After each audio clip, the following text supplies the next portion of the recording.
Hello, we're here in Yucca Valley. I have a gimbal or selfie stick problem I discovered yesterday, and it's just I'm missing a nut on one of the parts.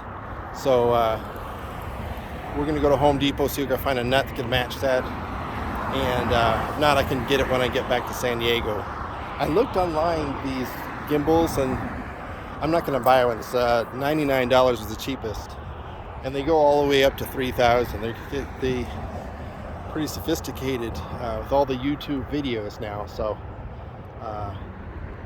anyway, we're on 62. We're just going to walk west, and I'm going to turn the camera this way, and I'll tell you a little bit more about what's happening on my trip today. Or this is day 2. And tomorrow is the leaving day, so this is the first trip that we didn't actually go to Vegas. And we're kind of waiting for the buffet to open up again over at the Suncoast. It's a San Tropez buffet, which has been closed for over 400 days. And I called around Arizona Charlie's. That buffet is not open. The only buffets that are open are the big hotels like the Wynn and the Cosmopolitan.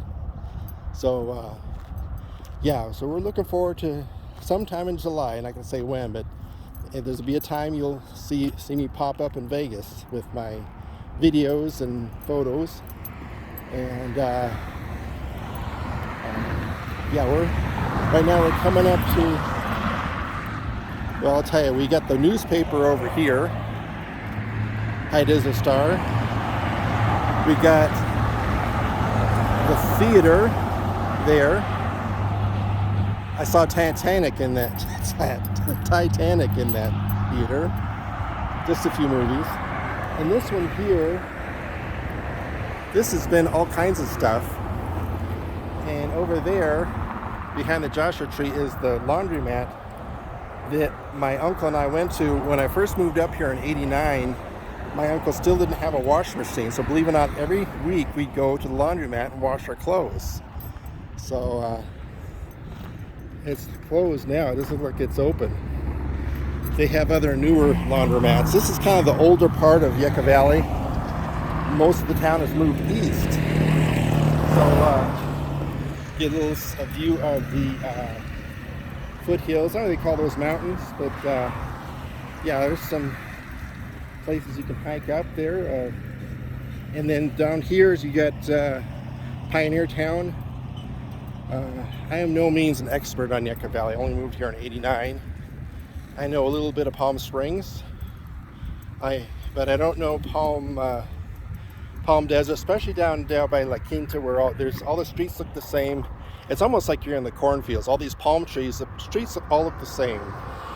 And if you can't see the street sign, it's like you're in Iowa with the corn, Same, the corn is the same as palm trees. They're everywhere, So, but it's kind of ritzy down there, and it's kind of the thing for if you have furniture that was made in the 1950s. There's a whole culture there. There's a whole neighborhood in Palm Springs. But I'm not a part of that. I'm a guy that came home from Canada. My dad says, hey, because I was the last to leave the house. So the idea came up to move to Joshua Tree. Well, first I lived with my uncle for 3 months, and then the escrow closed on this house there in Joshua Tree, which I still own, by the way, and we've got a company managing it.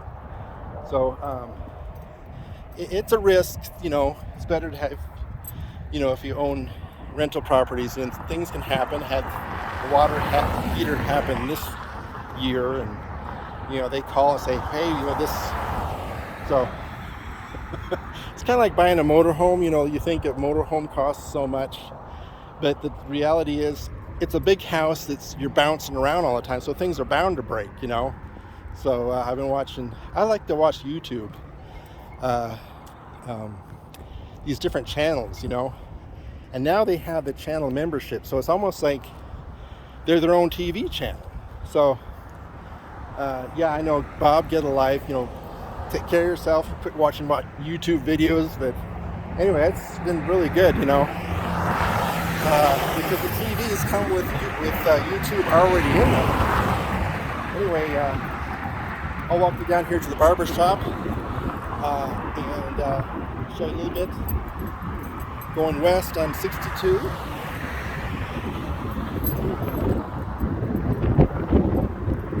And yesterday, my uncle and my sister says, drive up early because it's going to be hot, So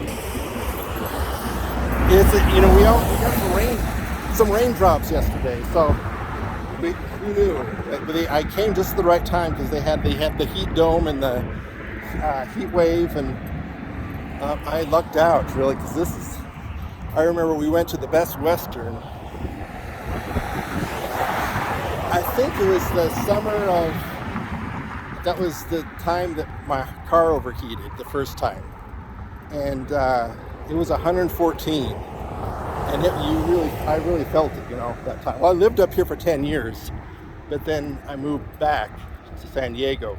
So I got my internal climate clock kind of changed, so I had to get used to the desert again. So anyway, we're here at the barber shop, and they used to have a restaurant over here in the back, and because my grandfather owned a restaurant, my parents and my uncle, they like to go to these small little restaurants because it kind of reminded them of their dad, who was kind of a nomad. He had a restaurant here and a restaurant there, and he actually worked for the WPA for a good 15 years, and then he finally got back to owning his own restaurant. But that's good. They had a real adventure with my grandfather.